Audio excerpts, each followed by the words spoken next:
Hello tout le monde, bienvenue sur ma chaîne YouTube ou bon retour pour ceux qui sont déjà abonnés. Aujourd'hui, une nouvelle petite vidéo pour vous parler de mes fragrances préférées. Alors j'ai fait un top 6, pour pas exagérer, je voulais en faire un peu plus, mais je me suis arrêtée à 6, donc je vais vous parler de mes 6 fragrances préférées. Alors, je dois dire que en ce qui concerne les fragrances, les parfums en général, il y a eu plusieurs étapes dans ma vie. Alors, j'ai eu une période où je vadrouillais. Donc, je vadrouillais dès que j'avais une senteur qui me plaisait, un parfum, je me jetais dessus, je le prenais. Donc, je m'étais retrouvée avec tellement de parfums que à ne plus savoir où mettre la tête. Donc j'ai eu cette étape-là, j'ai eu cette période-là où je vadrouillais vraiment, j'avais tellement de parfums, où je savais plus quoi en faire. Et donc j'ai décidé après d'arrêter, de choisir les meilleurs, mes préférés, de rester là-dessus parce que je voulais sentir pareil, je voulais avoir le même parfum, la même odeur tout le temps. Donc j'en avais choisi deux.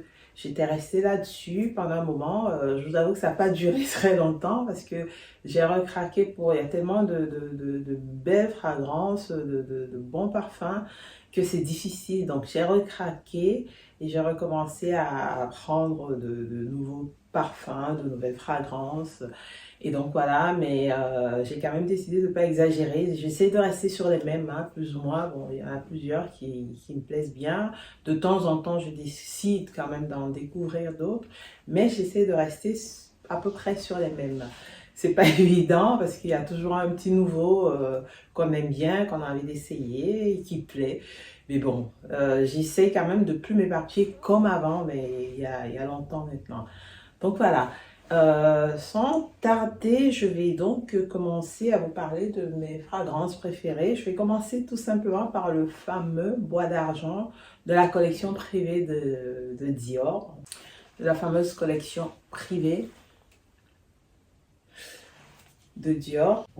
Alors, de cette collection privée, jusqu'ici j'en ai 3. J'ai le bois d'argent que je vous ai montré avant, j'ai le Eden Rock, et puis le Audispahan, un nom que je trouve très original. Donc je crois que je vais commencer par la collection privée de Dior parce que les 3 font partie de mon top 6. Donc je commence déjà par le fameux bois d'argent et qui se présente quand on ouvre comme toutes les autres bouteilles. C'est pareil, hein, en fait il y a juste le nom qui change là. Je ne sais pas si vous arrivez à voir. Voilà, la couleur très jolie, c'est une couleur un peu champagne comme ça. C'est un 125 ml, c'est des autres parfums en général qui partent de 125 ml. Je crois que vous avez 200 ou 250 ml et puis 400 ml. Donc ça c'est du 125 ml. Alors le bouchon, comme vous voyez, là il y a inscrit le fameux logo CD, Christian Dior. Le bouchon magnétique, quand on ouvre, on a juste besoin de tirer. Et quand on le remet, on a juste besoin de le poser comme ça. Et il est magnétique, il rentre tout seul. Vous voyez? C'est un bouchon magnétique, c'est vrai que c'est le côté très pratique. Alors, pour le parfum, bien sûr, il a un fond boisé. Pour le nom, le fameux nom bois d'argent. Donc, bois d'argent est la traduction olfactique d'une allure Dior, un nom devenu iconique. Bois d'argent. C'est une fragrance mixte en fait. Alors ça, je ne savais pas, c'est mixte. Donc, autant les hommes que les femmes peuvent la mettre. Hein. Ça, je ne savais pas. C'est vrai que c'est intéressant. Et c'est vrai que ce n'est pas le seul, parce que le dernier que j'ai acheté, c'est le Eden Rock, qui est mixte aussi. Par contre, bois d'argent, je ne savais pas du tout que c'était une fragrance mixte. Bon, c'est une fragrance mixte qui crée sa propre histoire et invite à en faire de même. Donc, le caractère. Bois d'argent est un parfum iconique et mystérieux, féminin, masculin, et un point d'interrogation. Il ne choisit pas. C'est un parfum qui attise l'envie et la curiosité. La couleur, c'est un blanc vaporeux d'une fumée d'encens. qui se marie au reflet doré du cœur d'iris. Donc c'est un blanc vaporeux d'une fumée d'encens qui se marie au reflet doré du cœur d'iris. L'intensité. Bois d'argent est un parfum puissant. C'est vrai qu'il est pas mal, il est plutôt puissant, oui. C'est un parfum puissant, donc l'on aime sentir au plus près de soi sa sensualité enveloppée d'une fumée mystique confère à la fragrance une personnalité marquante qui ne s'oublie pas. Voilà, vous ne pourrez pas sentir, mais c'est vrai que c'est... Moi, je suis fan de ces fragrances de la collection privée de Dior. Hein. C'est vrai qu'on est sûr de ne pas se louper. Donc voilà un peu pour le bois d'argent. C'est un parfum, je dois dire, très intéressant. D'ailleurs, je l'économise, je ne le mets pas souvent. Il fait partie de mon top 6, mais c'est l'un de mes préférés, donc je le mets très peu, très rarement. J'aime beaucoup. On a vraiment cet arrière-goût boisé qui est très agréable. En fait, il est subtil, mais en même temps puissant, comme ils disent. Donc voilà, pour le premier parfum, la première fragrance. Je vais passer maintenant au numéro 2, Eden Rock, qui se présente comme ceci. Pareil, hein, la confection est tout à fait la même. Comme je disais, il y a juste le nom qui change. Le bouchon, c'est pareil. Il s'ouvre comme ça. Il se referme. Pareil. Magnétique. Voilà, c'est toujours également un 125 milli. Parce que je trouve qu'après, ça fait trop, quoi, si on a envie de changer et tout. Tout simplement nommé Eden Rock, le nouveau parfum de la collection privée Christian Dior, est une déclaration vibrante au plus emblématique des palaces de la Riviera, l'hôtel Cap Eden Rock. Le parfum Eden Rock est une image olfactique de ce cap à la situation exceptionnelle qui évoque l'atmosphère luxueuse et solaire de ce véritable paradis méditerranéen. Ah oui, donc ils doivent le nom au fameux hôtel du Cap Eden Rock sur la côte d'Azur, d'accord. Il évoque l'atmosphère luxueuse et solaire de ce véritable paradis méditerranéen. Donc voilà, la couleur assez claire aussi, je crois qu'elle est à peu près pareille. La couleur très claire aussi. C'est le dernier que j'ai eu de la collection privée. Alors pour le caractère, Eden Rock est l'expression d'une beauté évidente, de simplicité et de maturité. Celle d'une pointe de cristal salin qui se pose sur le bout de la langue, d'une peau bronzée chauffée au soleil, de la voûte protectrice d'un pin du sud de la France. Donc pour la couleur, Eden Rock se dessine en 3 couleurs. Ah oui, donc bleu comme la mer et les eaux transparentes. Bon, bleu comme la mer donc et les eaux transparentes. Jaune comme le soleil qui imprime ses rayons sur la roche et les corps à l'anguille. Et vert comme la fraîcheur des pins qui se dressent dans le jardin luxuriant de l'hôtel. Donc voilà, en fait, c'est censé être un mélange des 3 couleurs. Voilà, donc cette fameuse couleur champagne devrait dégager des 3 couleurs. Jaune comme le soleil, vert comme la fraîcheur des pins, et puis et bleu comme la mer. Donc voilà. Pour Eden Rock, donc là c'était en ce qui concerne la couleur. Et puis l'intensité. Eden Rock est un parfum qui mêle à la fraîcheur marine, la chaleur du soleil tapant et l'ombre des pins. Donc je reviens sur le caractère. Alors, Eden Rock est l'expression d'une beauté évidente, de simplicité et de maturité. C'est vrai que c'est un parfum qui n'est pas très agressif. Hein. Il est plutôt soft, mais très présent, effectivement. Il est déjà un peu moins fort que le bois d'argent, par exemple. Mais il est présent, en fait. Également, une ou deux parfums. Donc oui, c'est un parfum que je recommande aussi beaucoup, Eden Rock, parce que c'est vraiment, comme je disais, il est plutôt léger, on le porte facilement, autant pour ceux qui aiment les parfums forts que ceux qui aiment les parfums légers. Il est doux, mais en même temps, il reste longtemps, il est présent, enfin on le sent, mais il n'est pas du tout agressif, quoi. Il est pas fort du tout, il est plutôt délicat. Avant de l'avoir, bien sûr, mon préféré c'était le bois d'argent, mais depuis que je l'ai, j'ai l'impression de le préférer au bois d'argent. Bon, je les aime tous, hein, mais bon, je l'aime particulièrement. Donc on va passer au troisième parfum, enfin la troisième fragrance, toujours de la collection privée de Dior. C'est les seuls trois que j'ai et qui font partie de mon top 6. Hein. Je les aime bien tous les trois. Donc le numéro 3, c'est Oud Ispahan. C'est vrai que c'est un nom très original. Je l'ai toujours trouvé super original ce nom, juste pour le nom en fait. J'aime Oud Ispahan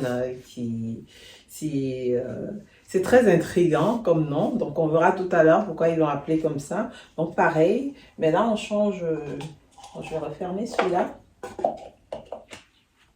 Et il y a la couleur qui change totalement. Hein. Ça aussi, ça c'est intriguant. Quand on tombe dessus, vous voyez, Oud Ispahan, c'est un rosé. C'est une couleur un peu rosée. Le bouchon, pareil, il s'enlève et il se remet. Magnétique. Le logo. CD. Voilà pour le fameux Oud Ispahan. On va voir un peu la description. Déjà le nom. Alors, Oud Ispahan revêt avec élégance une identité orientale. Ah, d'accord. Il est la traduction olfactique d'un palais d'Orient, où les couleurs chatoyantes se mêlent aux senteurs enivrantes jusqu'à ne faire plus qu'un. Sur le caractère, le charme racé et l'âme voyageuse influent sur le caractère et les accents puissants de Oud Ispahan. La fragrance ne fait pas de compromis et souligne sa force boisée avec la rose d'Amachena, épicée et au caractère franc. C'est vrai que c'est au moins qu'on puisse dire ça. Vraiment un caractère franc parce que tu sens tout de suite, tu sens le bois, tu sens la rose, tu sens ce côté oriental, on le sent tout de suite. Donc pour la couleur, l'ocre du palais d'Orient qui inspire la fragrance et le rouge intense de la rose d'Amachena. Donc voilà ce qu'il en est de la couleur. Elle est aussi franche que le caractère d'ailleurs. Hein. C'est une couleur qui s'impose. Et donc, on a la couleur. Et ensuite, pour l'intensité, Oud Ispahan est une fragrance intense qui ne se laisse pas oublier. Ça, c'est le moins qu'on puisse dire. Voilà pour la dernière fragrance de chez Dior.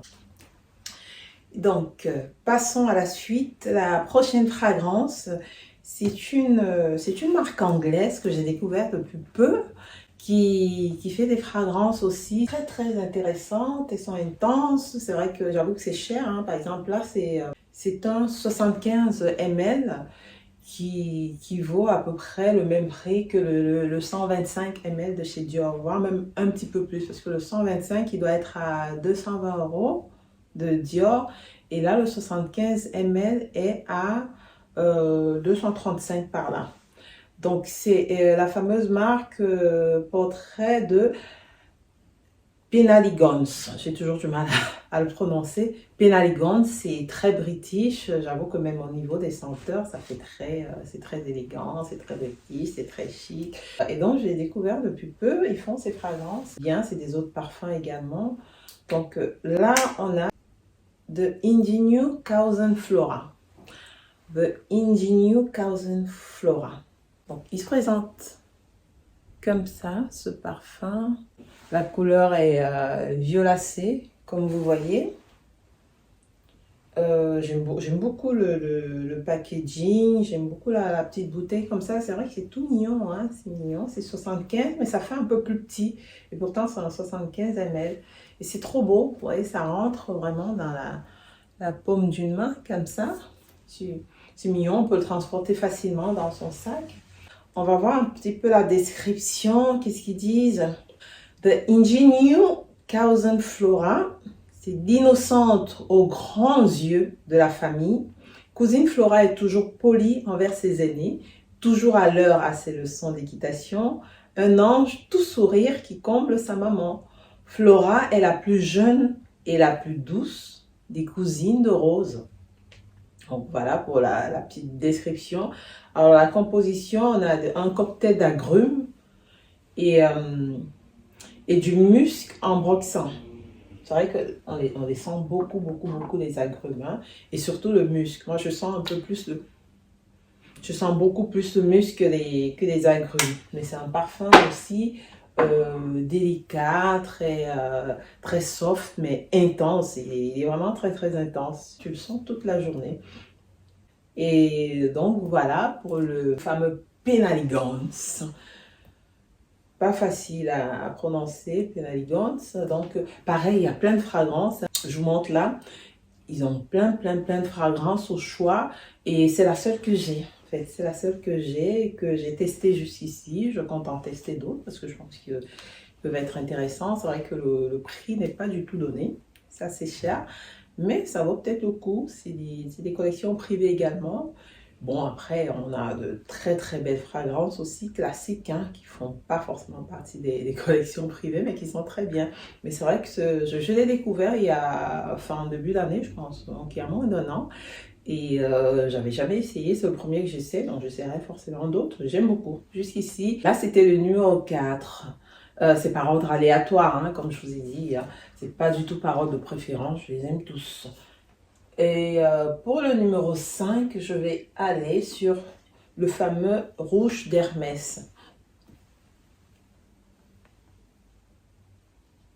C'est une autre parfum également, le fameux rose d'Hermès, qu'on ne trouve plus en fait. Je pense qu'ils le font plus. On le trouve plus nulle part, donc il est devenu un peu un parfum de collection. Du coup, moi, limite, je le regarde juste, je l'admire parce qu'on ne le trouve plus nulle part. Peut-être qu'il y a des endroits où on le trouve, il faut me dire en commentaire, mais ils ne le font plus et puis on ne le trouve plus. Donc le rouge d'Hermès, j'ai ce modèle et j'ai un plus petit modèle. En fait, je les garde vraiment comme pièces d'ornement, de collection. Je les mets très peu et très rarement. Et de temps en temps, je vais mettre une goutte comme ça, mais je les mets presque pas parce que je sais qu'il n'y en a plus. Peut-être qu'il y en aura après, peut-être qu'il y a des endroits où on peut encore en trouver, mais ils en font plus en fait. Donc voilà, si vous en savez plus, n'hésitez pas à me le dire en commentaire. Donc c'était le rouge d'Hermès pour le numéro 5. Et pour le numéro 6, on a mon tout dernier doudou, mon tout dernier préféré, c'est le fameux Panthère de chez Cartier, que je mets presque tous les jours. C'est un peu mon parfum de tous les jours en fait, depuis que je l'ai découvert. Et en fait, il y en a deux. Ils sont à peu près pareils, je les trouve à peu pareils. Il y a ce Panthère de Cartier et puis j'ai le Ferragamo, le Signorina de Ferragamo Elegancia, qui est à peu près, c'est à peu près les mêmes fragrances en fait. Ils sont très doux et intenses et je trouve qu'ils me vont très bien à moi. C'est vraiment des parfums qui sont faits pour moi. Donc c'est soit l'un soit l'autre, mais depuis un moment c'est beaucoup plus celui-là. C'est mon parfum de tous les jours, j'aime beaucoup. Il reste, il est puissant, il est délicat en même temps, il est sexy, il est classe. J'aime beaucoup. J'aime beaucoup ce parfum, je vous le conseille aussi, de chez Cartier. Je crois que c'est le seul parfum de Cartier que j'ai utilisé jusqu'ici. Et voilà, c'est vraiment mon parfum de tous les jours, si tu veux. Donc c'est un parfum, c'est une fragrance qu'on trouve dans toutes les parfumeries. Hein. Je veux dire, on n'a pas besoin d'aller en boutique. En collection privée, par exemple, de Dior, qu'on trouve que dans les boutiques Dior. Penaligance aussi, qu'on trouve uniquement dans les boutiques Penaligance en général. Hein. Peut-être qu'on en trouve ailleurs, je ne sais pas, je ne suis pas sûre. J'en entendais parler, le fameux Panthère. Je sais qu'il a eu beaucoup de succès quand il est sorti.